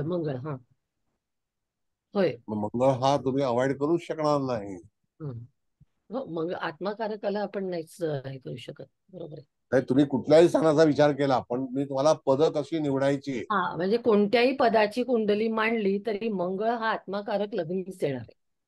तुमचा दुसरा ग्रह ठरवू शकणार नाही. बरोबर कळलं आता कळलं. Wrong process. आणि मग मंगळाचं त्याच्याशी ट्युनिंग करून आपण तो फलादेश द्यायचा.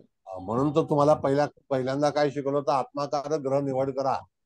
कळलं. मग आता आपण एक मिनिट मॅडम 2 मिनिटं. जर आपण चतुर्थ स्थानाचा विचार केला, तिकडे येणारी रास शुक्राची आहे, तूळ आहे आणि नशिबाने तिकडे शुक्र हा भाग्यस्थानात आहे आणि तो तिथून 6वा आहे, बरोबर आहे की नाही?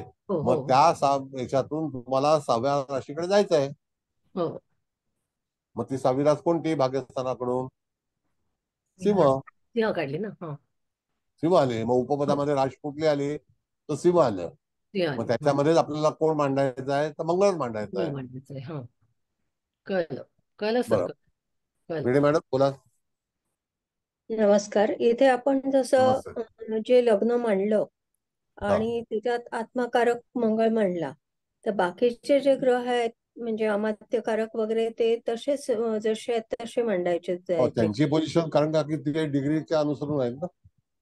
नाही पण म्हणजे आपण आता ह्या एका विशिष्ट प्रश्नासाठी मांडलं ना, आपण सिंह लग्न घेतलं तर त्याच्यात जसं मंगळ मांडला लग्नात, तर मग रवी धनस्थानात असंच ते जसं मांडलं आपण तसंच मांडायचे ना सगळे ग्रह.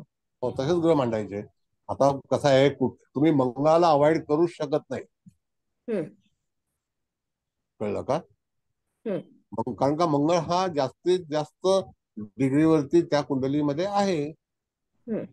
ते म्हणजे जसं प्रश्न असेल त्यानुसार आपण लग्न म्हणणार आणि मग लग्न म्हणल्यावर सगळे ग्रह जे आहेत कारक एक एक आत्मकारक अमात्यकारक ते मांडत जायचे असंच ना.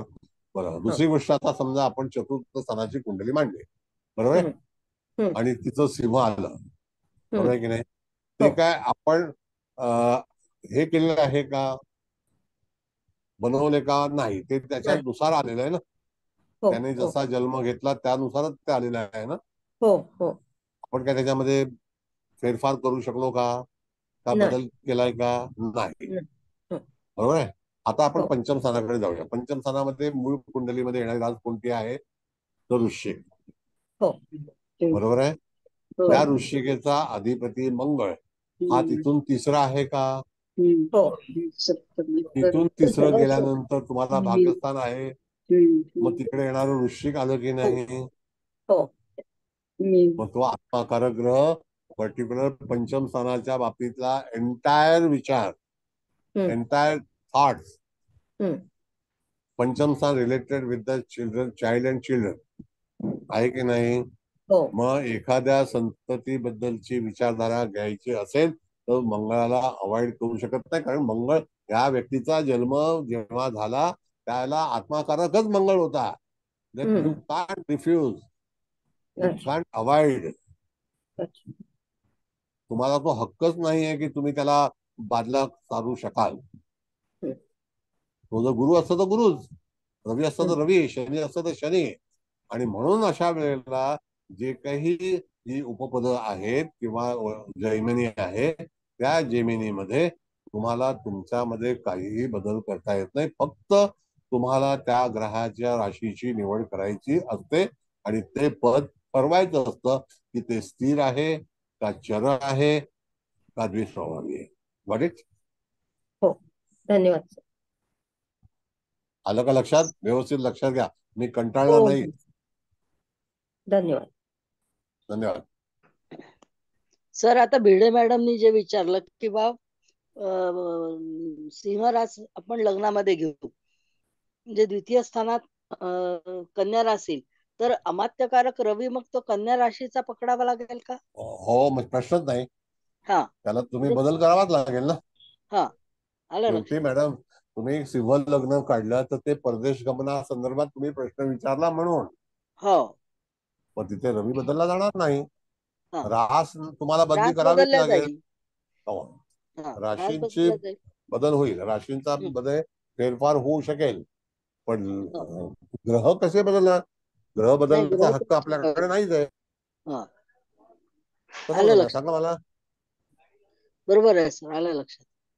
बरं, आणखी कोणाला काही प्रश्न? आता देशमुख मॅडमने जो प्रश्न विचारला होता परदेश गमनासंबंधी, म्हणून आपण व्ययस्थानाचं स्वामी इथे बसला त्याच्यापासून 8वं गेलो आणि ते स्थान आपण लग्नात घेतलं, तिथे आत्माकारक म्हणून मंगळ आला. पण आता आपल्याला या प्रश्नाचं उत्तर देताना आपण काय म्हणणार, मंगळ आल्यामुळे त्याला परदेशामध्ये संघर्ष करावा लागेल. नक्की. मूळ कुंडली मॅडम ही कधीही विसरत, मी पहिला तेच सांगतो, आपण ज्या आत्माकारक, अमात्यकारक, भ्राताकारक, मातृकारक, पितृकारक, संततीकारक हे सगळे बनवलेले आहेत, त्याच्यामध्ये यू कॅनॉट चेंज. फक्त आपण त्या मंगळाशी संबंधित प्रश्नाला आलेलं उत्तर द्यायचं. म्हणजे आता या मॅडमनी पंचमा संबंधी प्रश्न विचारला, तो पंचमाचा तृतीय स्थानात आला अधिपती, आणि मग त्याच्यापासून तिसरं म्हणजे पुन्हा 12 आलं वरती. बरोबर. त्याची संतती ही आत्माकारक मंगळ आली, म्हणजे संतती सुद्धा धडाडीची असेल. हो, रिलेट. आता पंचम स्थानामध्ये राशी बघा कोणती आहे? 8वी आहे. मग ती वृश्चिकीच आहे ना? हो, नाही का? कॉम्प्लिकेटेड होत आहे का वाटतं तुम्हाला? कॉम्प्लिकेटेड नाही, पण चित्त एकदम स्थिर ठेवायला हवं. म्हणजे एखादा मुद्दामध्ये गल्लत केली तर मग सगळा हे कोलमडून जाईल. नाही, आता काय गमत आहे तुम्हाला सांगतो. की आता मी पीपीटी लावलं असतं इथे आणि इथे बघितलं असतं आणि तुम्हाला सांगत असतो, इथे बघितलं असतं आणि तुम्हाला सांगत असतो, तर ते योग्य असतं का? नाही नाही तसं नाही, पण आता हे एवढं करताना एखादी स्टेप मध्ये, तर मगाशी मी आरूढ लग्न कसं काढलं याच्यात माझं थोडासा पझल झालं, पण तुम्ही एक जरा सांगितलं रिमाइंड झालं. पण म्हणजे अगदी कॉन्सन्ट्रेट ठेवायलाच हवं स्टेप बाय स्टेप. प्रश्नच नाही. कॉन्सन्ट्रेशन आता समजा त्यांनी विचारलं परदेश गमन, ओके, दुसऱ्या परदेश गमनाचा जो भाग आहे भाग्य आजमावण्यासाठी, तर त्या ठिकाणी तुम्हाला 9th हाऊसलाच जावं लागेल. मग 9th हाऊस मध्ये आलेली राशी कोणती आहे? मूळ कुंडलीतली मीन मीन आहे ना. होय. मग मीनचा अधिपती गुरु मूळ कुंडली मध्ये कुठेशी आहे? भाग्यातच आहे ना, हा, भाग्यातच आहे, मीनेतच आहे ना. मीनेतच आहे भाग्यस्थान. ऐका ऐका ऐका तो मग त्याला भाग्यातला भाग्याचा आहे, मग तिथे लग्न हे मीनच येणार होय. आणि तिथे मंगळच आत्माकारक असणार. होय. तुम्ही मंगळाला वेगळं काढू शकत नाही.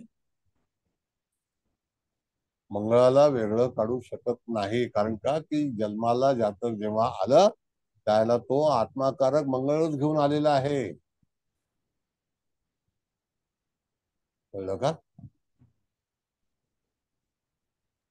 सर माझा अजून एक प्रश्न होता की परदेश गमन आपण अनेक कारणांनी करतो, कारण म्हणजे सांगा, फिरायला म्हणून किंवा कारण शिक्षणासाठी सांगा ना, म्हणून.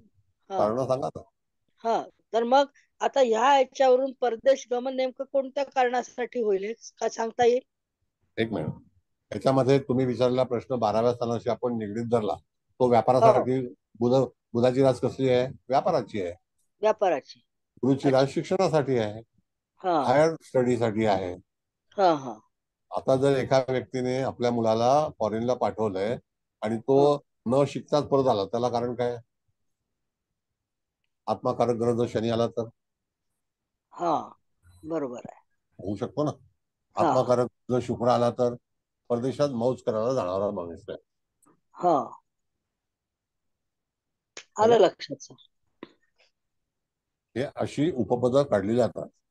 म्हणजे तिथे तुम्हाला मी पार्ट 1 सांगितला, पार्ट 2 सांगितला, आता पार्ट 3 पण सांगितला. मूळ कुंडली जातक स्त्री आहे, जातकांनी प्रगती केलेली आहे, त्याच्या मूळ कुंडलीमध्ये जरी तुम्हाला डिफिकल्ट प्लॅनेट दिसत असले तर आपण त्या ठिकाणी तुम्ही बघितलं तर जसं आपण नवमाश काढतो, पण इथे पद्धती जेमिनीची आहे आणि जेमिनीमध्ये तुम्हाला फलादेश करताना कुठेही हा फलादेश असा लिखित दिलेला मराठीमध्ये तर बिलकुल नाही. विनिता पाटील, खरंच नाहीये. बरोबर आहे सर, बरोबर आहे. मिळालीच माहिती तर अर्धवट मिळते काहीतरी. कसले काय अर्धवट म्हणजे काय ते बोलतो आपण नंतर पुढच्या क्लासला बघू. कळलं? ते पुस्तकांमध्ये पण असं एक्सप्लेनेशन नाही आहे सर. नाही सर, खरंच आहे. तुम्ही जितकं डिटेल सांगता तितकं कुठेच नाहीये. माझं काम आहे ते. नाहीतर तुम्हाला असंच मी हे वाऱ्यावरची वरात काढली तर कसं होईल? असं नाही चालणार ना. बरोबर आहे. काम नाही, दान आहे, दान तुमच्या. नाही तसं नाही, पण तरी सुद्धा त्या ठिकाणी मला माझ्या जराने अपडेट केले पाहिजे. जर मी चुकीचं हे केलं तर मला त्याचं प्रायश्चित भोगायचं आहे. आता विचार करा की आर्यभट्ट सारखे एक आचार्य ह्या ह्याच्यामध्ये जर सहभागी होते म्हणजे किती जुनी विद्या असेल ती. हो सर. आहे की नाही? बराच हे जो आहे. कुलकर्णी मॅडम कुठे गेल्या? कल्याण कुलकर्णी आहे ना सर. मग आज काय विचारलं नाही? मगाशी विचारलं सर मी, आणि ऐकते आता. समजले सर मला बऱ्यापैकी. आलं बरोबर लक्षात आलं? हो सर. चव्हाण मॅडम तुमचं काय मत आहे? हो सर, समजलं. अभिप्राय काय? खूप छान सर, एकदम काहीतरी नवीन शिकायला मिळत आहे आणि छान आहे. प्रत्येक स्थानाचं उपपद काढू शकतो आपण. प्रश्नच नाही, काढायलाच पाहिजे. नाहीतर तुम्हाला हे कसं मिळणार? आता याचं जे काही जे हे दिलेलं आहे तर प्रत्येकाने वेगवेगळ्या तऱ्हेच्या मार्गदर्शनाखाली त्यांनी त्यांची मतं मांडलेली आहेत. मी ती मतं मांडत नाही. मी जे काही प्रॅक्टिकल आहे तेच सांगतो, जे आवश्यक आहे तेच सांगतो. आता ह्याच्यामध्येच दृष्टीचा उपयोग तुम्ही करायला गेलात तर आता उपयोग नाहीये. जर एखादी गोष्ट आपल्याला सापडत नसेल किंवा काही मिळत नसेल तेव्हा दृष्टीचा विचार करायचा. That is option.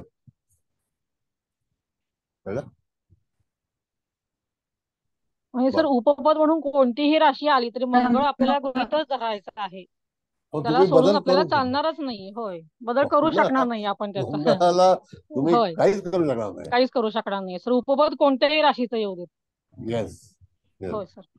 तिथे शेवटी मॅडम कसं आहे माहितीये का, की मी क्रिएट करू शकत नाही याच्यामध्ये आदला बदल करू माझ्या नाही मताने. करू शकत. होय होय. कसं करणार? नाही, कारण बरोबर मग त्याच्यामध्ये सगळा मूर्खता बाजार होऊन जाईल. बरोबर आहे सर. आत्माकारक ग्रह बदलण्याचा माझा अधिकारच नाहीये. मला अधिकार नाहीये. हो सर, बरोबर. शेवटी आपण एखाद्या व्यक्तीची आत्माकारक ग्रह म्हणून निवड केलेली आहे. होय, त्याला काहीतरी पाठीमागं त्याचं कारण आहे ना सर. कारण आहेत ना. होय सर. सारखं उलट सुलट बदलत राहायचं हे नाही, हे चालेल नाही, तसं काय नाही. ते काय ते असतं, तसं असतं, असं नाही चालत. बरोबर आहे. त्याच्या जन्माच्या वेळेला सगळ्यात जास्त अंश त्या ग्रहानं भोगलेले प्रश्नच आहे. आहेत. ते बदललं नाही. आता जसं मी सांगितलं की त्या दिवशीचा आरंभ एखाद्या झाला तर त्या घटनेची कुंडली तुम्ही बनवू शकता आणि त्याचा आत्माकारक ग्रहाचं निवड करू शकता. करू शकतो. होय सर. नाही का? पर्टिक्युलर एखादी घटना. होय, म्हणजे त्या गोचरवरून सुद्धा आपण आत्माकारक ग्रह वगैरे काढू शकतो सर. ठरवू शकतो. येस, होय सर. नक्की नक्की. आता कसं आहे मॅडम तुम्हाला सांगतो मी, की समजा एक मी सवय माझी सांगतो. आता मला असं वाटलं की चला आजचं आपण आता काम करणार आहोत तर आत्ताच्या वेळेचा आत्माकारक ग्रह आपण बघूया. कोणी येऊ शकतो. होय होय होय, करेक्ट आहे. कोणी येऊ शकतो. आता जसं शनी ऍडव्हान्स आहे, कदाचित शनी ऍडव्हान्स नसेल, सूर्य रिटायर असेल तर मग बरोबर, मग तिथे शनीलाच पकडलं पाहिजे. शनीलाच पकडला पाहिजे. Otherwise you have to wait for some time. होय, खरं आहे सर. म्हणून ऑर्बिट तुमचा पार्ट पाहिजे. बरोबर आहे सर. खगोल जर पार्ट नसेल तर तुम्ही भूगोलाकडे काही करून चालणार नाही. अगदी खरं आहे सर. अगदी. येस. मला सांगतो मॅडम की सायन्स मध्ये आम्ही शिकवतो ना त्यावेळेला जिथे हिरवा प्रदेश कुठला आहे तर ते हिरवा प्रदेश जो आहे तो तुम्हाला कळला पाहिजे की शेती कुठे होणार आहे. सगळ्या ठिकाणी शेती होत नाही. नाही होऊ शकत सर. होय. काश्मीरमध्ये शेती होत नाही. होय सर. मग हिरवा प्रदेश भारतातला कुठला आहे, आफ्रिकेतला कुठला आहे, युरोपमध्ये शेती होत नाही.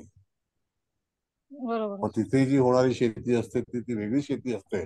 पण मूळ अन्न जे खायचं असतं ती शेती त्या ठिकाणी होत नाही. त्याला हिरवाच प्रांत लागतो आणि तो हिरवा प्रांत जो आहे तो इक्वेटरच्या जवळचा आहे. ओके. बरोबर. येस. म्हणून त्याला खगोल शिकलं पाहिजे. होय होय सर. आवश्यक गोष्टी आहेत त्या. निश्चितच सर. सर पुत्र पौत्रादी कारक म्हणून शनी ग्रह आला तर त्याचं कसं फलित असेल सर? मग त्या ठिकाणी तुम्हाला भरपूर काही गोष्टींची चिंता करावी लागेल.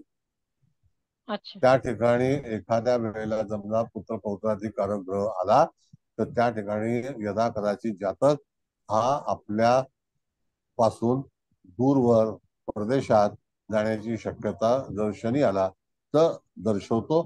त्याला अटॅचमेंट कमी असते किंवा त्याला तशी परिस्थिती येते की त्यावेळेला त्या ठिकाणी जातकाला आई वडील किंवा काही घरगुती लोक असतात, नातेवाईक असतात घरचे, त्यांच्यापासून अलिप्त राहावं लागतं.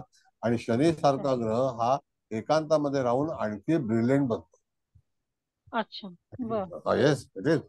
हे सगळे शोध जे आहेत ते तुम्हाला शनीपासून जे मिळतात ते तो एकाकी असल्यामुळे मिळतात.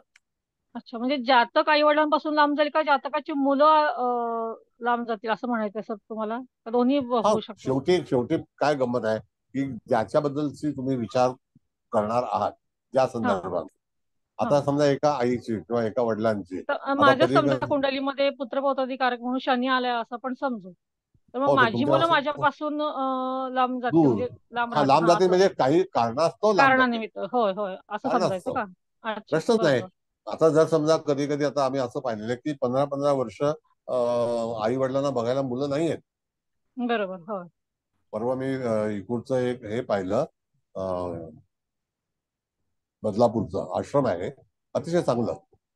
आणि फडके नावाचे ग्रस्त आहेत, त्यांचा आश्रम आहे. ते 12,000 रुपयामध्ये ते रिटायर होम म्हणून आहे, रिटायर होम आहे.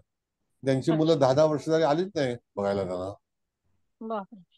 आणि ते आनंदी राहतात. ते इथली जी माणसं आहेत ते त्यांना पैसे पाठवतात. पण काही वृद्धाश्रम वाटतं. कारणास्तव मॅडम, आता तुम्हाला सांगतो ना की बऱ्याच वेळेला एकदा अमेरिकामधून तुम्ही आलात, परत जायचा विजा मिळेल किंवा डाऊटफुल आहे. होय सर, आता कठीण आहे सर. होय सर. कठीण नाही, विजा असला तरी सुद्धा तुम्हाला परत घेतील होय होय याच्याबद्दल संशय आहे. मी बरोबर. तुम्हाला 15 दिवसाची पूर्वीची गोष्ट सांगतो, त्याचा विषय निघालाय म्हणून. त्या ह्याच्यामध्ये माझा मुलगा गेला होता परदेशामध्ये, तर त्याने लंडनला हॉल्ट घेतला, म्हणजे ब्रेक जर्नी. आणि हा हा त्या ठिकाणी वी कॉल द ट्रान्झिस्ट.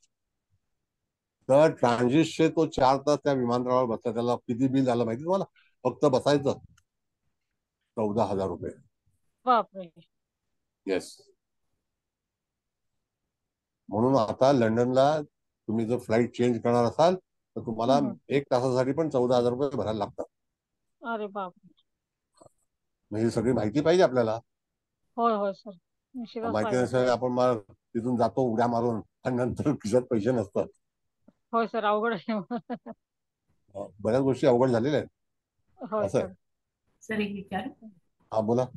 आता तृप्ती मॅडमनी जो प्रश्न विचारला की संततीकारक ग्रह शनी आहे, आणि त्याच्यावर आपलं विश्लेषण ऐकलं की 15-15 वर्ष मुलं बघायला येत नाही, पण ती कायमस्वरूपी येणार नाहीत असं पण नाहीये ना?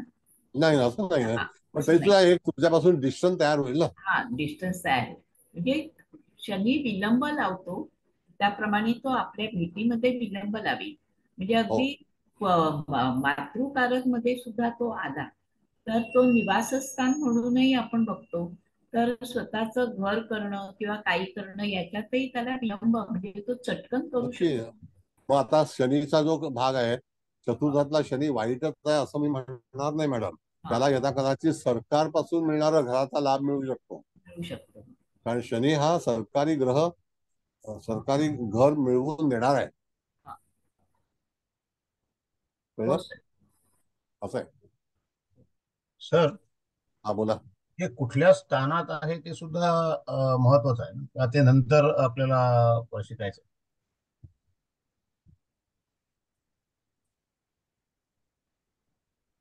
असं आहे जोगळेकर साहेब, की ज्या वेळेला आपण एखादी कुंडली वाचन करणार आहोत, आता ही कुंडली आपण बनवलेली आहे, म्हणजे ती काही त्या व्यक्तीची कुंडली आहे 1964 सालची. बरोबर. त्या घटनेला तिचा जन्म झालाय.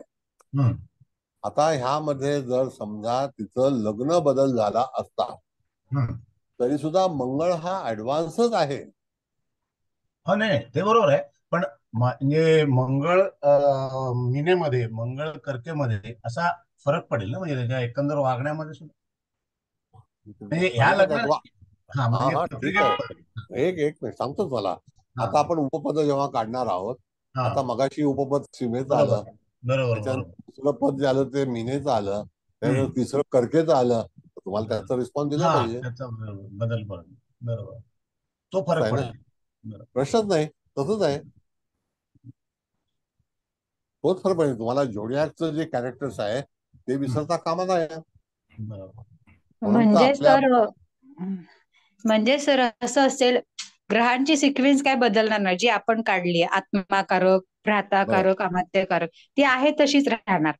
काही उपपद असो, आरूढ लग्न काही असेल, पण सिक्वेन्स तीच राहणार.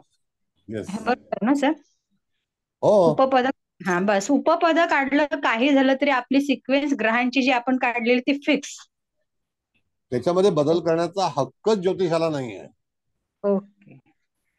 कसं बदल करा मी जर असं समजा. बोला बोला. नाही तेच म्हणजे आपल्याला कोणत्याही आवाज गेला.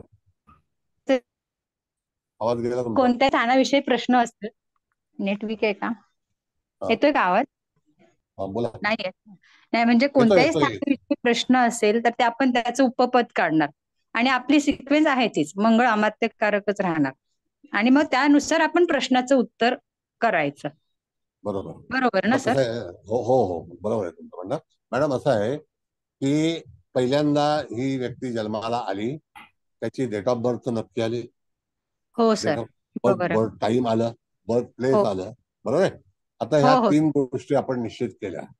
पण हो तो जरी आम्ही परत सांगतो, उदाहरण मी का देतोय, हा व्यक्ती मुंबईत जन्माला आला नसता असं समजा, आणि तो अमेरिकेत जन्माला आलाय असं आपण समजू, न्यू जर्सीला त्याचा जन्म झाला असेल किंवा झालेला आहे, तरी सुद्धा आकाशातील ग्रहांची क्रांती तुम्हाला बदलता येत नाही. जर तुमचं लग्न स्पष्ट जर असेल तर त्यामध्ये जास्तीत जास्त एखाद्या कलेचा किंवा अंशाचा पण नाही, कलेचा फरक हा फक्त चंद्रालाच मिळेल. बघा तुम्ही, हो सर. हो हा, जे काही स्टँडर्ड बरोबर. टाइम असेल ते मी तुम्हाला उदाहरण सांगतो, माझ्याकडे उदाहरणं आहेत. आता जर समजा तुम्ही न्यूयॉर्क पासून सॅन फ्रान्सिस्कोला गेलात, तर न्यूयॉर्क पासून सॅन फ्रान्सिस्कोला सूर्याला जायला 5 तास लागतात. किती? 5 hours. विमानाला 5 hours. 5 hours. विमानाला सॅन फ्रान्सिस्को ते न्यूयॉर्क कमीत कमी 8 तास लागतात. म्हणजे सूर्याच्या गती आणि विमानाची गती याच्यामध्ये बदल फरक आहे की नाही? हो सर. निश्चितच. हो हा? बरं. मग आता तिथे हो लॅटिट्यूड लॉंगिट्यूड जेव्हा बनवलं, तर आम्ही जे लॅटिट्यूड लॉंगिट्यूड शिकलो, तर तो पृथ्वीचा गोल असतो ना, त्याच्यावरती शिकलो. हो सर. आपल्या लक्षात हम्म. वेळ झाला भरपूर. ठीक आहे, आता हो सर. पुढच्या हो वेळेला घेऊ. Okay okay. आता भरपूर हो. कारण मला हा क्लास हा सर, द्यायचा आहे. धन्यवाद. धन्यवाद. हा, तर ती वेळेचा जो भाग आहे तो तुम्हाला करता आला पाहिजे. कळलं? बरं, आता असं आहे, चव्हाण मॅडम, आता का वेळ झाला, 9 वाजले. 9 वाजले ना? हो सर. किती वाजले? वाजले सर 9. एक हो घंटा ना. वाजला. वेळ कधी झाला काही कळलं नाही. बरं, ठीक आहे. तुम्हाला चव्हाण मॅडम, हा तुमचं सर. मत मांडा. हा, मत मांडते मी. खूपच आगळं वेगळं आहे हे शास्त्र, आणि समजलं तर आहे भरपूर काही गोष्टी, आणि हळदणकर मॅडम सांगतील डिटेलिंग मध्ये एकदम छान. पण अतिशय सुंदर शिकवलं सर तुम्ही, आणि एकदम हळूवारपणे आणि छानपैकी सगळं शिकवलं. त्याच्यामुळे उपपद कशी लग्न कुंडली बनवायची, आत्मकारक ग्रह तोच कसा ठेवायचा, कसं बघायचं, प्रिडिक्शन कसं द्यायचं, त्याच्यावरती सगळं आहे हे. तर मी अपसव्य ते पण सांगितलं. क्लॉकवाईज सव्य आहे ते क्लॉकवाईज पंचमाकडून चतुर्थ स्थान बघायचं, आणि अपसव्य आहे ते दशमाचा अधिपती भाग, म्हणजे भाग्याकडून दशमाचा अधिपती महादशा बघायची. हे सगळं छानपैकी सांगितलं. तर खूपच सुंदर झालं लेक्चर सर. धन्यवाद. थँक्यू. बोला. नाही, हे करा, चर्चा केल्याशिवाय तुम्हाला शिकता येणार नाही. नुसतं हा, गप्प बसून उपयोग नाही. रेग्युलर अटेंडन्स पाहिजे आणि वेळेवर हजेरी पण पाहिजे. म्हणून रेग्युलर मी अटेंड. हो. नाही, लोक काय करतात, नाही नंतर बघूया, काहीतरी भलतीच कामं करत बसले असतात, पण ते लॉग इन करत नाही. मग राहिलं, आता लेक्चर काय मी डिलिव्हर करणार नाही, लक्षात ठेवा. It is not provided. Haldankar madam. हो सर. हो बोला. सर.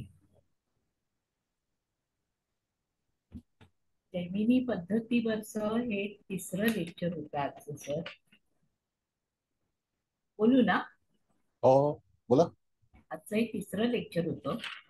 अगदी आरूढ लग्न कसं काढावं त्याच्यापासून सुरुवात झालेली ही कुंडली, आणि अशुभ अर्गला यांचा मध्ये पहिल्या तासिकेला आपण उल्लेख केला. त्यानंतर आत्माकारक, अमात्यकारक ही जी मांडणी आपण दाराकारक पर्यंत 7 घरांची आणली, त्याच्यामध्ये मुख्यतः अंशात्मक जो उतरत्या क्रमाने आपण कुंडली मांडली हा एक महत्वाचा त्याचा गाभा, आणि आरूढ कुंडली मांडणं हा सगळ्यात महत्वाचा सुरुवात करण्याचा गाभा हा धरून आपण कुंडलीला सुरुवात करतोय. गेल्या पिरियडला तुम्ही स्थिर राशी, चर राशी आणि द्विराशी याच दृष्ट्या राशी, कारण याच्यात ग्रहाला दृष्ट्या नाहीये हे तुम्ही सारखं सारखं सांगताय, पण राशीला दृष्ट्या आहे. त्या राशीच्या दृष्ट्या कशा येतात यासाठी तुम्ही जो डायग्राम काढून दिलात त्याच्यावरून हा अतिशय चांगल्या पद्धतीने आम्हाला कळलं की राशीला दृष्ट्या कशा आहेत. दुसऱ्या राशीची 10व्या वर, तिसऱ्या राशीची 9व्या वर, चौथ्या राशीची 8व्या वर, 5व्या राशीची 7व्या वर, आणि अशा सगळ्या समोरासमोर जिथे कॉर्नर आले तिथे तिथे त्या त्या राशींच्या दृष्ट्या पडतायत. आज मात्र त्याच्या पुढची पायरी पार्ट 2 तुम्ही हात घातलात.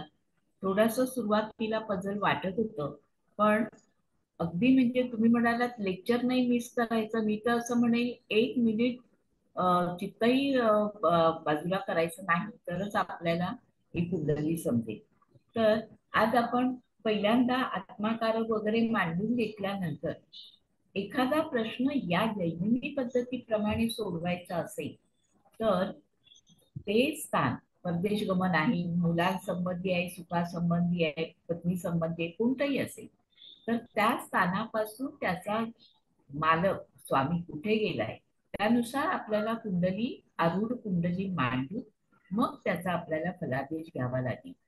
म्हणजे आपल्या कुंडलीमध्ये आत्माकारक ग्रह किती बलवान असतो आणि तो प्रत्येक कुंडलीसाठी कसे वेगळे फलादेश देत असतो हे जैमिनीमधून जास्त चांगलं स्पष्ट होतं.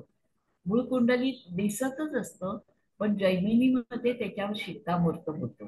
असं मला आता मी अभ्यास केलेला नाही, कारण अलीकडे मी पुन्हा पुन्हा तुमच्या राशींवरच्या सुद्धा कुंडल्या जेव्हा ऐकते तेव्हा असं वाटतं की आपल्याला एक लेक्चर जर कमीत कमी 3 ते 4 वेळा ऐकलं तरच आपल्याला त्यातले बारकावे, त्यातलं व्याकरण आणि त्यातले नियम हे शिकता येतील. तसं हे जैमिनीचं व्याकरण आणि त्याचे नियम हे शिकण्यासाठी आज तुम्ही जे आम्हाला सांगितलं ते आम्हाला आपल्या जवळच्या कुंडल्यांवर आधी लावून बेसिक तुम्ही पार्ट 3 वर जाण्यापूर्वी बेसिक केलं तर आपल्याला पार्ट 3 ची संकल्पना जास्त चांगली क्लिअर होईल. किंवा आजचं लेक्चर हे खूप उद्बोधक तर होतच, पण सगळ्यांना मला हे जमेल की नाही असं पण उत्कंठा वर्धकही होतं. तृप्ती मॅडम म्हणा किंवा कुबल मॅडम म्हणा, ते आता ज्या बोलतात त्यांचं आम्हाला कळतं. अर्थात असे बरेच विद्यार्थी आहेत जे बोलत नाहीत पण न बोलता समजून घेणारे आहेत. आम्ही बोलतो म्हणजे आम्हाला कळत नाही म्हणून आम्ही बोलतो, आणि ज्यांना जास्त कळतं ते खुंट हलवून बळकट करतात. तर ह्या सगळ्यात चांगल्या गोष्टी या वर्गाच्या निमित्ताने सर कळतात. आणि सगळ्यात वैशिष्ट्यपूर्ण की आमच्या विसरण्याला, चित्त भरकटण्याला, लक्ष न देण्याला, सगळ्याला न कंटाळता तुम्ही पुन्हा पुन्हा उत्तरं देत आहे, आणि म्हणून आम्ही चांगल्या पद्धतीने गती येऊ शकतोय.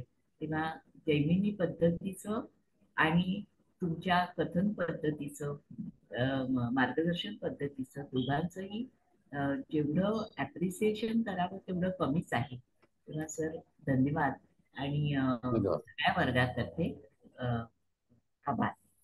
धन्यवाद. कुबल मॅडम 2 मिनिटं थांबा. कसं आहे, आता बऱ्याच वेळेला लोकांचे प्रश्न होते की आपण आरूढ लग्न बदली करू का, तर तिथे परमिशन नाही, हे ठाम लक्षात ठेवावं. कारण आरूढ जर आपण बदललं तर कुठल्या पोझिशनला आपण बदलणार, आपल्याला अधिकारच नाहीये. म्हणजे जन्माच्या वेळेला जी व्यक्ती जे घेऊन आलंय त्याच्यामध्ये आपण बदल करू शकत नाही. आपण फलादेशामध्ये पण बदल करू शकत नाही. त्याला तो आत्माकारक, अमात्यकारक, दाराकारक जो असेल तो निश्चित भोगायचा आहे. ओके, बरं ठीक आहे. आता पुढच्याला आणखी चर्चा करू. कोण मॅडम तुमचं समारोप काय? सर करते. आता सर सर्वात प्रथम तुम्हाला नमस्कार. आपल्या चव्हाण मॅडमला नमस्कार, हळदणकर मॅडम आणि मुकेश भाऊ तुम्हाला पण. त्या दोघींनी तर सगळं छान सांगितलंच आहे. तर म्हणजे आपण आता सगळ्यांना आरूढ लग्न कसं काढायचं, मग त्याच्यानंतर ती जेमिनी कुंडली कशी मांडायची, मला वाटतं एवढे जे हजर असतात सगळ्यांना कळते, म्हणजे आत्माकारक पासून दाराकारक पर्यंत कसं. पण तरी सुद्धा मी पटकन थोडक्यात सांगते. आजच्या कुंडलीत आपला आत्माकारक ग्रह मंगळ आला.